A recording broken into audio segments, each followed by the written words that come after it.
Hello and welcome. You're watching Gravitas with me, Molly Gambhir. Here's a look at what's lined up for you on the show tonight.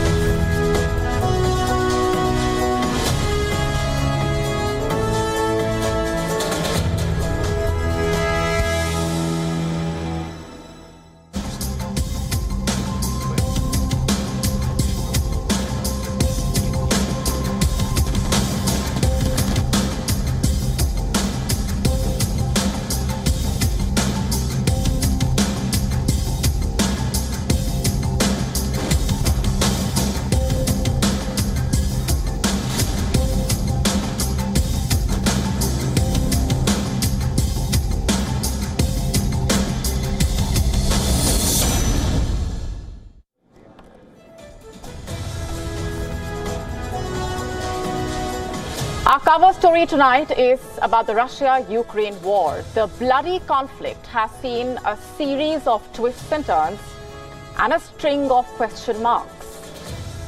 Who is winning? How long will the war go on for? What is Russia's strategy at this point? What is Ukraine looking at? Tonight, we focus on the next big offensive in Ukraine. Who will lead it? Is Russia planning a spring offensive? Why has Ukraine's offensive not taken off yet? Who benefits from the war now? This and more coming up over the next few minutes. Also on the show for you tonight, we get you the complete story of the case against Hunter Biden as the controversy continues to make headlines. We tell you what a whistleblower has said. Banks are overwhelmed by coins from the Shirdi Temple. We tell you more. Dominic Robb, the Deputy Prime Minister of the UK and one of Rishi Sunak's closest allies, has resigned. He has been facing a probe for 5 months over alleged bullying and aggressive behavior in the office. We tell you more. And the brewing politics over Mexico's presidential jet, which now has a buyer, by the way. Tajikistan. We tell you what's happening.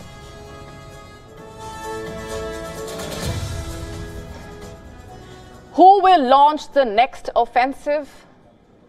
In case you are wondering, yes, we are talking about Ukraine. You see, there seems to be a lull over there since Bakhmut. And you may say a lull is good, and I will agree. You see, the lack of an offensive, the absence of deaths and casualties, they are all always welcome. But we need to realize that this silence, the silence in Ukraine, is uneasy. And it is often broken by a deafening question. This one: who will take the next offensive? Because we will be wrong in assuming that there will be none, that there will be no offensive, that there will be no land movement in the coming days, that the war has come to an end, because it has not. You see, there is a stalemate, yes, but this stalemate is temporary at best. The recently leaked US papers confirming what was being speculated for the longest time, that Ukraine is planning a spring offensive. The Ukrainian military will try to repeat what it carried out last autumn, when it reclaimed some lost land. But now that critical data on this offensive has been leaked, are we to assume that Ukraine will put a pause on its plan? Highly unlikely.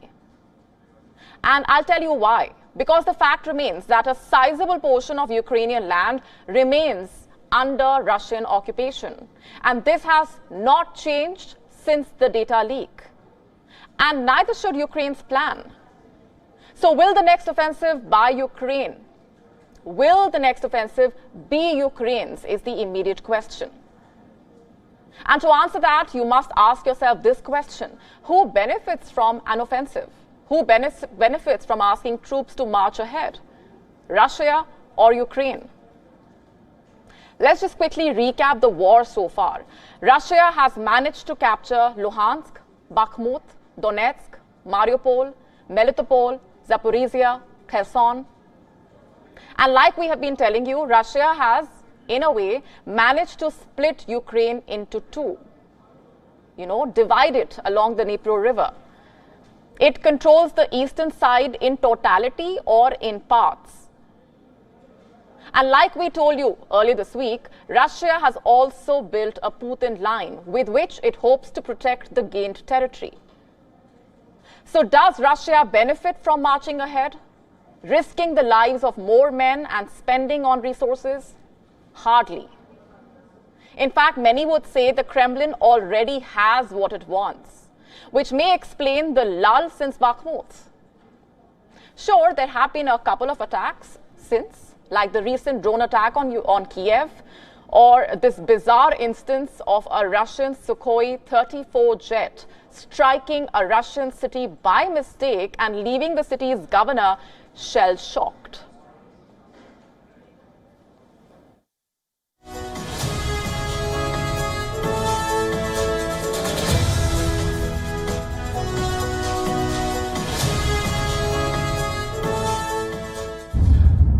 Three people have been injured. One person refused to be taken to the hospital. One resident was diagnosed with a closed head injury and concussion.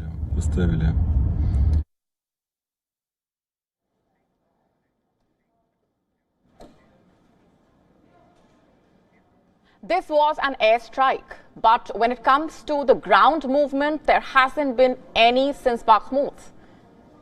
And the ball now falls on Ukraine's court. Does Kiev benefit from an offensive? More than we can explain. In fact, one could say Ukraine needs a ground offensive, a spring offensive. Let's just pull out the map once again. All of these cities are under Russian control, and their occupation has cut off Ukraine from much of the Red Sea, something that Ukraine will look to claw back. But if this offensive is to happen in spring, it needs to happen now, for it is almost the end of April. So what is the hold-up all about? Weapons. In fact, reports say that in late March, Zelensky sent a message on his Telegram. He said that Ukraine will not be able to begin a counteroffensive until the West sends weapons, more weapons. And what kind of weapons does Ukraine need? Everything, starting from bullets to tanks to rocket artillery. In fact, the West has already promised a lot of weapons, from German-made Leopard tanks to American Patriot missiles and Abrams tanks. But you see, just a fraction of what has been promised has actually arrived, and that's not enough for Ukraine to go charging to the front lines. In March, by the way, Zelensky told a Japanese paper, Yomiuri Shimbun, I'm quoting, "We are waiting for ammunition to arrive from our partners. We cannot send our brave soldiers to the front line without tanks, artillery, and long-range rockets." What if those weapons don't arrive on time? Should Ukraine be prepared for Plan B? Settle for the new reality.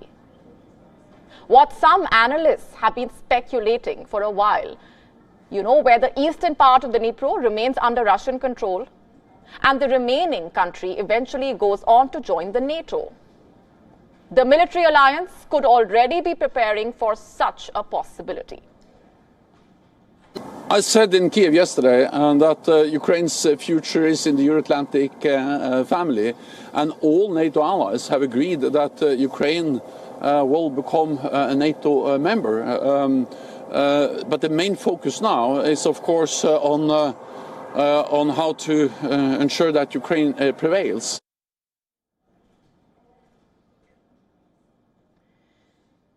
Where it goes from here is anybody's guess.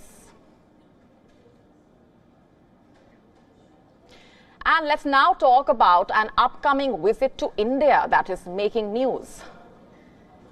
A visit by the Pakistan Foreign Minister Bilawal Bhutto Zardari to India. He will be visiting India next month to attend the Shanghai Cooperation Organization or SCO Foreign Ministers meeting, which will take place in Goa in India. What are the dates? May 4 to 5.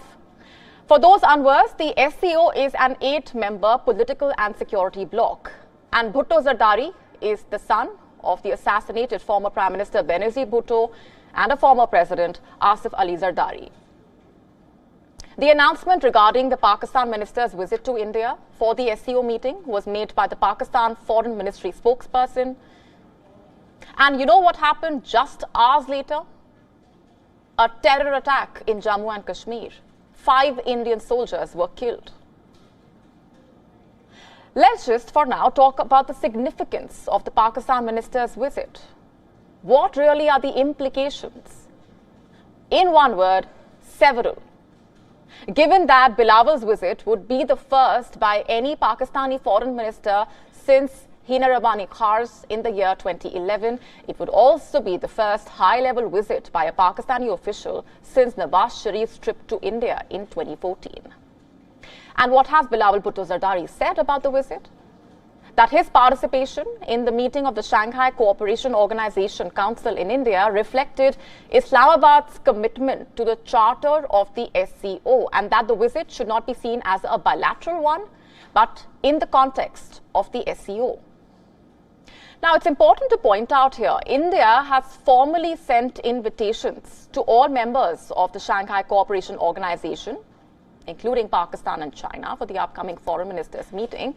India, remember, took over the chairmanship of the mega grouping in September last year and will be holding key ministerial meetings and the summit this year. Given the relationship between the two countries at this point, what should one really expect? Hours after Pakistan announced that Bilawal Bhutto Zardari will attend the SCO meeting, India said it would not be appropriate to focus on participation by any one country. The Indian Ministry of External Affairs spokesperson Arindam Bakshi has said that as the chair of the SCO, India has invited all member states of the grouping and some invitee countries for the foreign ministerial meeting, adding that it would not be appropriate to focus on participation by any one particular country. The invitation to the Pakistan foreign minister was sent in January. And by the way, in January, Pakistan Prime Minister Shehbaz Sharif had offered to hold bilateral talks between India and Pakistan. You know what he said? That Pakistan has learnt its lesson after 3 wars with India and now wants to live in peace with India if, quote unquote, genuine problems are resolved. And you know what the Pakistan's Prime Minister's office said later? That negotiations are not possible without India revoking its actions, the 2019 actions on Kashmir. India, meanwhile, has maintained that the onus is on Pakistan to create an environment that's free of terror and hostility for such an engagement. Will the latest terror attack in Jammu and Kashmir cast a shadow over Bilawal Bhutto Zardari's visit to India? We will have to wait and see. Now, here's a question. Has America gone berserk? I know the question sounds sweeping. Some would say it's offensive.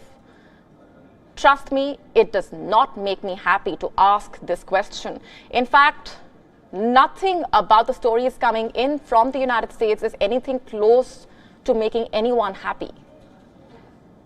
People in America are being killed like ants. They are being killed for no reason. They are being shot at for no fault of theirs. Let me just begin by telling you what happened in North Carolina. A 6-year-old was shot by her neighbor. You know why? Because the child was playing basketball and the ball rolled into the attacker's yard. Imagine that. Your innocent basketball rolls into your neighbor's yard and your neighbor decides to pull out his gun and shoot you. This is wild. In fact, it is the wild, wild west, where life and value for life means nothing. Where, forget about law and order, even civilized behavior is too much to ask for. Where the next bullet can be fired anywhere at anyone. You know what?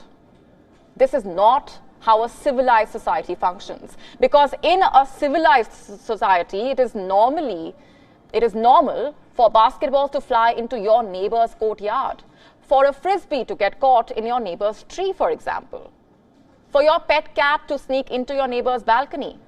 It's absolutely normal.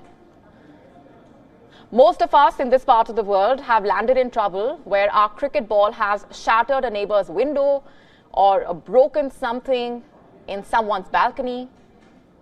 But trouble means getting a scolding from the neighbor, followed by a round of scolding from the parents as well. But that is where it ends. You get away with apologizing, and if you are lucky, you get away without any scolding at all. But imagine being shot at for this. According to reports, the neighbor ran out of his home, upset over the basketball landing into his yard, and he started firing. Bullet fragments landed at the cheeks of the young girl. The 6-year-old's father was hit as well. We are being told that he is seriously injured. If this is bizarre, let me tell you what else has been happening in the United States. A black teenager was shot in the head because he rang the wrong doorbell. Let me just repeat that for you. A 16-year-old was shot in the head because he rang the wrong doorbell by mistake. Let that sink in. This boy is black. He was trying to pick up his siblings, but he ended up at the wrong address.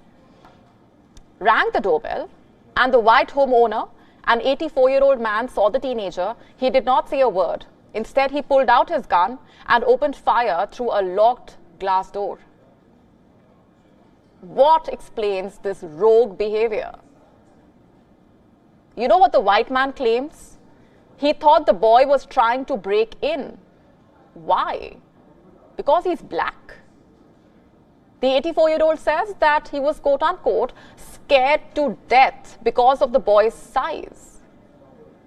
What are we to make of that?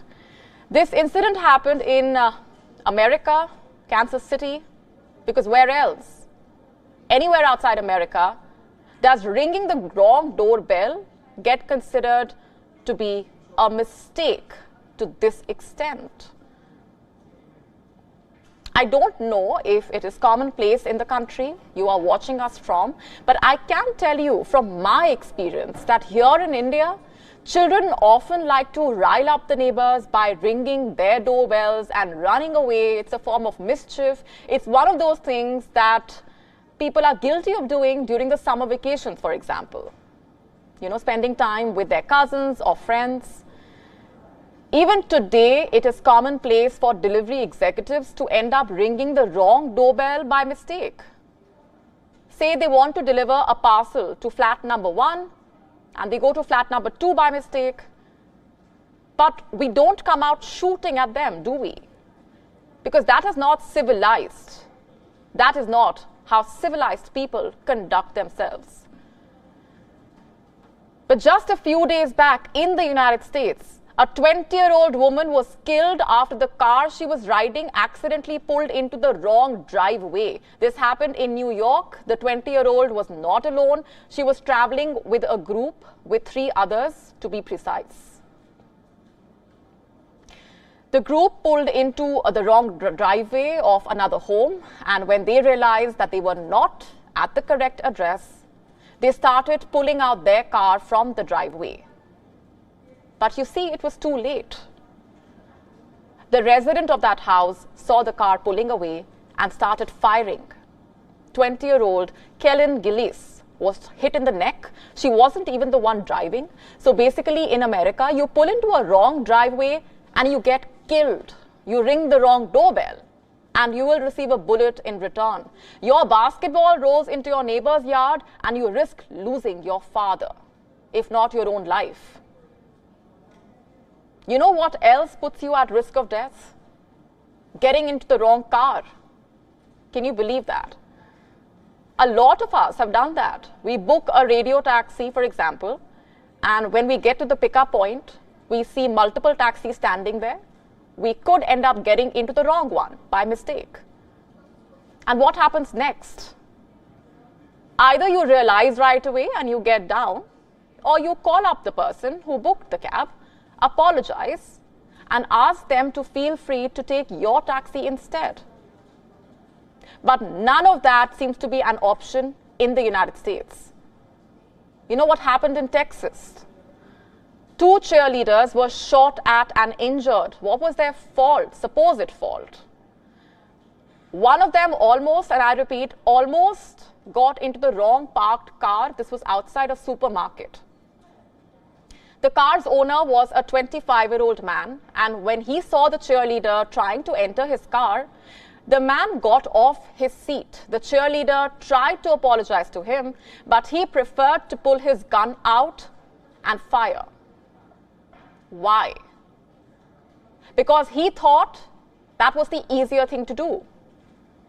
What would happen at most? He would be pulled up by a cop, but ultimately he would get away with citing the Second Amendment and the right to carry firearms, the right to defend himself. The National Rifles Association will rally behind him. The supporters of Donald Trump will make him a hero, perhaps. For all you know, he will feature in one of Trump's campaigns. You see, this is what America has come down to. This is what years of inaction has done to America. It has transported the country to the era of the wild, wild West, where lawlessness is the law of the land. And staying on with the United States, there is a whole new twist in the Hunter Biden saga. A tax special agent claims to have crucial information on President Biden's son's criminal investigation. The US official saying that the investigations have been hampered due to certain political considerations. What more information does the special agent have? What are the reactions to what his statements have revealed? Our next report getting you the complete story. Hunter Biden has been a long-time target of Republican criticism. There have been federal investigations over potential tax violations and money laundering. As per reports, the businessman could soon be on the edge of being charged for not reporting all of his income sources and lying about his excessive drug use. And here's the latest twist in the Hunter Biden saga. An agent of the Internal Revenue Service tax agency is now onto the case. The unnamed man claims that he has sensitive information that could prove that there was a failure in handling clear conflicts of interest in the Hunter Biden case. The information could also shed light on a contradiction in a senior political appointee's sworn testimony to the Congress. His lawyer says that his client is ready to be questioned about what he knows, but only under proper legal protection. Legal protection is vital in this scenario, as the IRS agent is prohibited from publicly speaking about any individual's tax filings. Will the Congress agree to provide whistleblower protection? What are the reactions to the claims? Hunter Biden's lawyer has promptly replied, saying that the IRS agent is looking to commit a crime. The attorney has pointed out that it will be a felony for the agent to disclose information about the ongoing investigation. Some officials can see through the Biden administration's approach towards the controversial case. The House Oversight Committee Chair, James Comer, has called the new set of allegations concerning. According to the official, President Biden is working overtime to protect his family from any consequences. Federal prosecutors have been after Hunter Biden since 2018, years before his father was elected president. Hunter Biden continues to deny any wrongdoing and says that he takes the matter very seriously, but denies that he was ever involved in any illegal matter. This is while Hunter Biden admitted to doing regrettable things. The man has confessed to being a heavy user of crack cocaine. But reports say that when asked about the same on a federal forum, Hunter simply said no. Meanwhile, the president has said he is deeply proud of his son and continues to stand by him through his struggles. Joe Biden has always tried to defend his family, but when Hunter Biden was accused of doing business with China and Ukraine, the president said that it was a smear campaign and that there was no evidence, because it was just a form of Russian disinformation. But when questioned about his deal with Burisma, a Ukrainian firm, Hunter said that he forgot how people would perceive his business with Ukraine. Does that justify Hunter hiding his dealings with Ukraine? He also attracted controversy for partnering with a Chinese firm. He reportedly caught hold of 10% stake in a company backed by China's largest state banks. Hunter's lawyer said Hunter was at an unpaid position in the company. With the latest twist, Hunter Biden is back in the headlines. What impact will the claims of the IRS agent have? What's in store for Hunter Biden? The answers to these questions could be on the horizon. Bureau Report, WION, World is One. Let's now get you this story coming in from India, where the famous Shirdi Temple is facing a rather unique problem. A problem of having too many coins. In fact, the temple has so many coins that banks have run out of space. Some banks have refused to take coins as they are posing a threat to the banks themselves. How can coins cause such chaos? How will the banks deal with this surge of coins? The Sri Sai Baba Trust, one of the famous Indian Shirdi Temple, is dealing with this problem. Shirdi in Western India is considered to be the home of Shirdi Sai Baba. The saint's home, which was located in a small village, has now been turned into a holy pilgrimage site where devotees from all over the world come to pray. The Shirdi Temple is known for receiving massive donations. It is considered to be one of the richest temples in India. The holy site receives nearly over $40 million in donations each year. And now this has started to cause a bit of a problem. From over a dozen banks where the Temple Trust holds an account, 4 of them have refused to take money in the form of coins. The banks collectively have over $1.3 million in coins, all deposited by the Temple Trust. This is a case of space crunch, as the coins have a certain weight compared to notes and take up more space than any other form of currency. So what will the Temple Trust do now? Knowing that a majority of the donations will keep coming in coins, the Trust plans to contact the Reserve Bank of India and seek an intervention. The Trust will open accounts in other parts of the country. Can the temple restrict the donations to only notes? And the answer is no, as many of the devotees prefer to pay in coins or donate in coins. Indians consider the 1 rupee coin as being auspicious as that. According to Hindu mythology, metal is believed to be of special significance as far as goddess Lakshmi is concerned, as it comes from the earth. So Indians always add a 1 rupee coin while donating, as the number 1 signifies a beginning, in place of the number 0, which represents the end. So how has the temple been dealing with the donations? A personnel from each bank where the trust holds an account sends its own personnel to the temple every month to gather deposits. But in 2019, banks raised an alarm about the bags of coins creating an issue. So how did the temple solve the issue back then?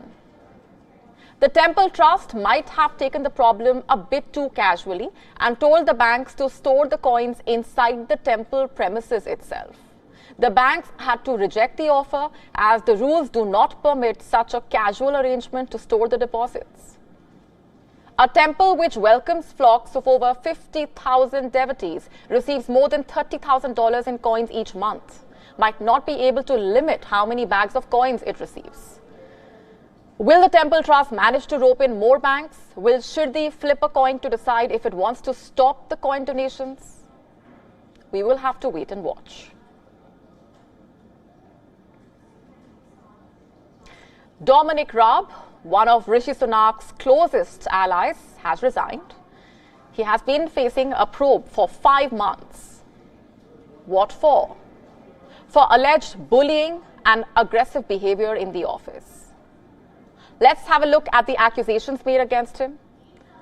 In November 2022, a number of civil servants in the Ministry of Justice spoke out against Robb. They said that demeaning rather than demanding, that he was very rude and aggressive and that he wasn't just unprofessional but also a bully. He misbehaved with officials during his time as Brexit Secretary in 2018. He was also issued warnings when he served as the Foreign Secretary. Soon, the opposition party started calling for a formal investigation. It started with 2 complaints. Robb requested an inquiry. He claimed he had always behaved properly towards the staff. The list of accusations soon started growing. Senior civil servants also got involved by January. Robb was facing 24 formal complaints. Shocking claims emerged against Robb. Some reported being physically sick before meetings. Others were regularly in tears and in at least one case were left feeling suicidal. In a letter to Sunak, Robb said that he would resign if he was found guilty of bullying. And after a long wait, the findings were finally released on Thursday. All but 2 of the complaints made against Robb were dismissed. And for the last 24 hours, his political fate had been hanging in balance. Finally, Robb turned in his resignation earlier today, but he pulled no punches, by the way. He claimed that the findings were flawed. Robb apologized for the unintended stress that he caused, but he blamed it all on the pace, standards, and challenges of the job. His argument was that ministers should be able to give direct critical feedback, that they should be allowed direct oversight over their civil servant officials.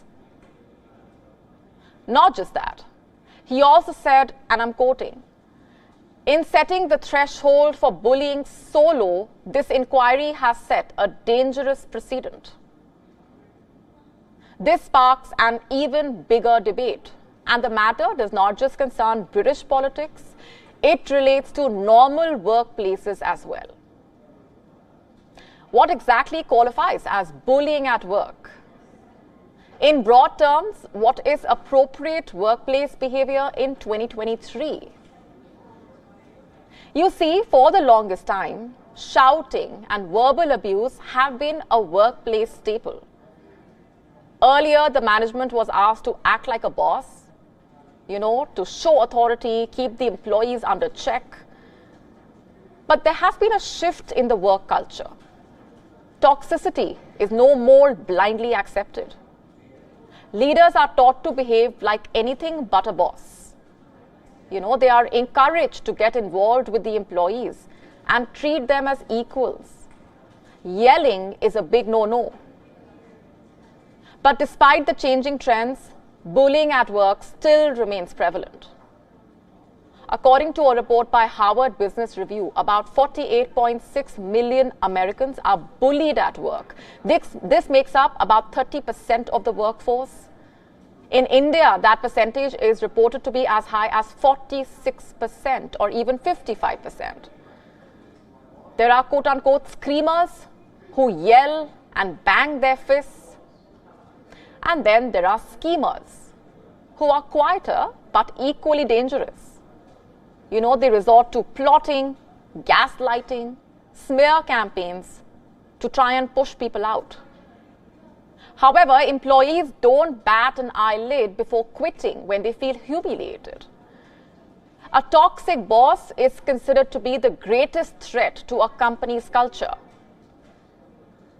According to a survey by the International Association of Administrative Professionals, a bad boss is the #1 reason for employees to quit. You see, those times have gone when workers lowered their heads and listened to endless verbal abuse. Workplace bullying is now seen as a serious issue. But the boundaries remain somewhat blurred.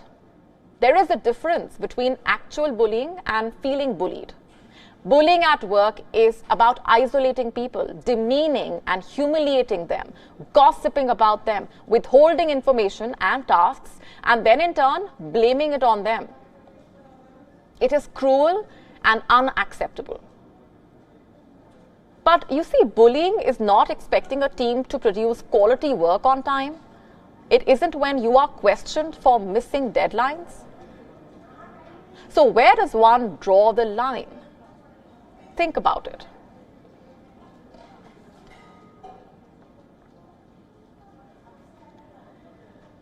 In early school years, when children are not all that well versed as far as writing is concerned, they are often tested through different activities or oral examinations.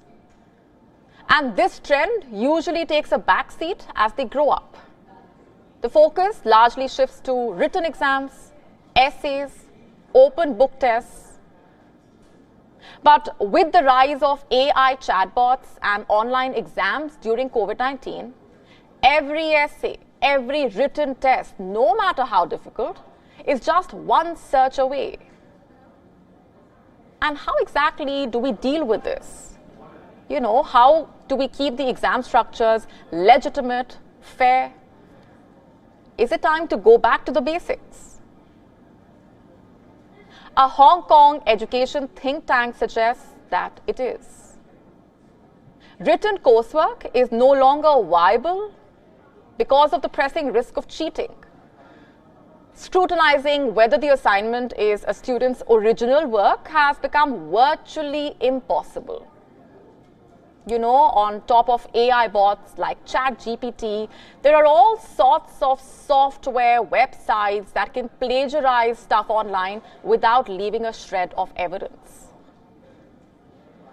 While written tests can be the primary mode for assessment, EDSK is saying that it should not be the only one. In fact, it says new qualifications are needed to help the students develop more skills. So what exactly is the solution, you ask? Well, the think tank recommends students aged 16 to 19 should be required to take an additional subject in the 12th standard. And this subject would be examined entirely through an oral assessment. And this would not only rule out the risk of malpractice, but also help the students develop verbal skills, you know, boost their confidence and offer interview experience. It would further help them when they appear for college or job interviews. As AI bots raise doubts over the legitimacy of written examinations, experts have made some other important observations. Written tests often focus more on cramming and memorization instead of logic and reasoning.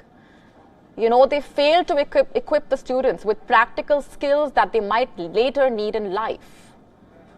For example, personal finances, student loans, appearing for interviews. The list is long.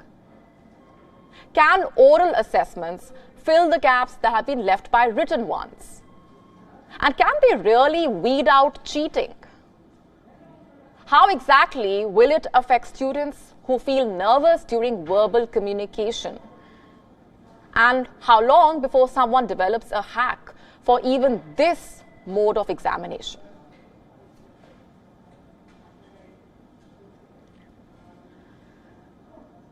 Let me ask you this. When was the last time you saw a presidential plane caught in the middle of a bitterly fought election campaign? That's exactly what happened in Mexico. Andrés Manuel López Obrador, this was in 2018, he made it his mission to sell off the unwanted plane, quote-unquote unwanted plane. There's finally a buyer, and that's Tajikistan. What exactly is the story about? Our next report tells you about the deal and why it has been struck. This is Mexico's presidential plane that went under the hammer. You heard that right. And while you process that fact, here's a quick backgrounder. The Boeing 7878 Dreamliner TP-01 was purchased for $218.7 million by Mexico back in 2012. Mexico's version of Air Force One. Boasts of wide leather seats, a double bed and a spacious bathroom with a shower. It features marble touches and official government seals emblazoned on the walls along with multiple flat-screen monitors. Over time, it became a political tool for leftist Obrador.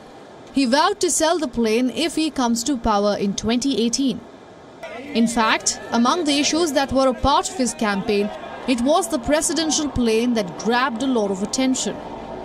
And then, since coming to power, the austerity-loving president refused to fly in the plane, taking commercial flights to travel instead.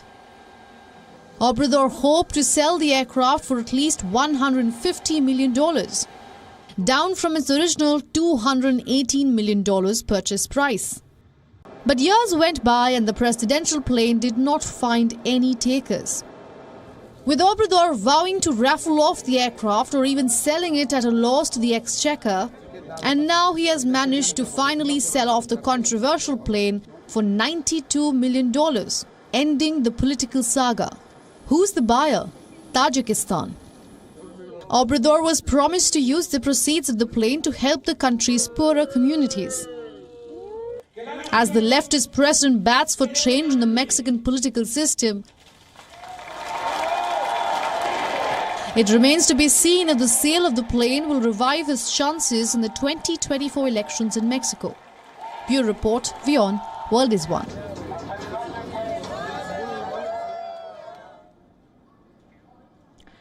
Let's now tell you what else made news around the world. Time for Gravitas Global Headlines. More than 400 people have been killed and over 3,500 others hurt in the fighting in Sudan, says the World Health Organization. At least 9 children among the dead and more than 50 wounded in bloody street clashes. Rail traffic came to a standstill in Germany as workers across the country go on strike to demand higher wages. More than 15,000 employees from 50 companies have joined the strike, seeking wages that can offset inflation. The Indianapolis deputy chief has said that 2 police officers who were wounded in a gun battle that left the suspect dead are expected to survive. Following a brief pursuit, the officers were shot by a 46-year-old suspect armed with an AR-15 style rifle. Authorities in Yemen have arrested 2 merchants responsible for the uncoordinated distribution of money that triggered a stampede. 79 people have been killed and 139 others injured, with 13 still in critical condition after the stampede. Climate activists from the Extinction Rebellion movement started a 4-day climate protest in London, holding a picket line outside the British government's Department of Energy. Poland resumed the transit of Ukrainian grain and other food through its borders, partially lifting a near week-long ban imposed in response to protests from farmers. U.S. Homeland Security would create a task force to figure out how to use artificial intelligence to do everything from protecting critical infrastructure to screening cargo. Those who play with fire on Taiwan will eventually get burned themselves, says China's foreign minister, warning of dangerous consequences of criticizing China over Taiwan. Manchester United have been knocked out of the Europa League after a 2-5 aggregate defeat to Sevilla in the quarter-finals. The Red Devils were woeful defensively and conceded thrice in Spain. The record 6-time champions will now face Juventus in the semi-finals. American Taylor Gooch goes on a tear at Live Golf's Adelaide Invitational and shoots a record score of 10 under to lead by 4 strokes. Australian superstar Cameron Smith begins with a round of 3 under and has some catching up to do. On that note, it's a wrap on this edition of Gravitas tonight. We're leaving you with Gravitas images, and here's wishing Eid Mubarak to go celebrating. Thanks very much for watching and have a good weekend.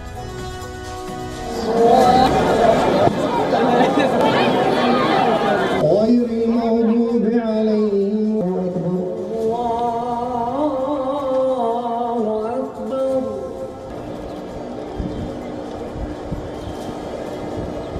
الله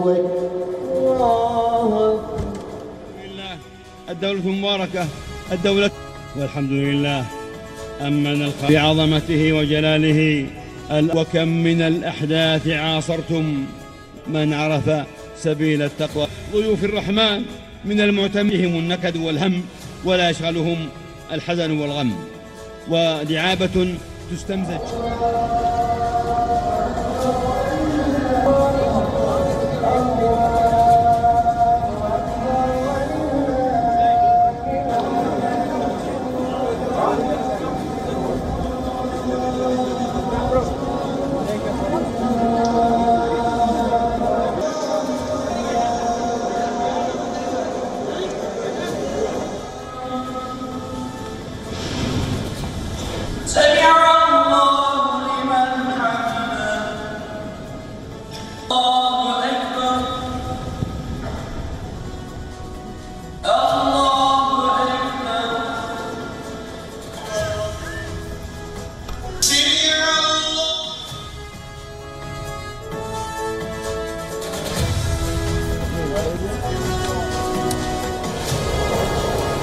الله أكبر.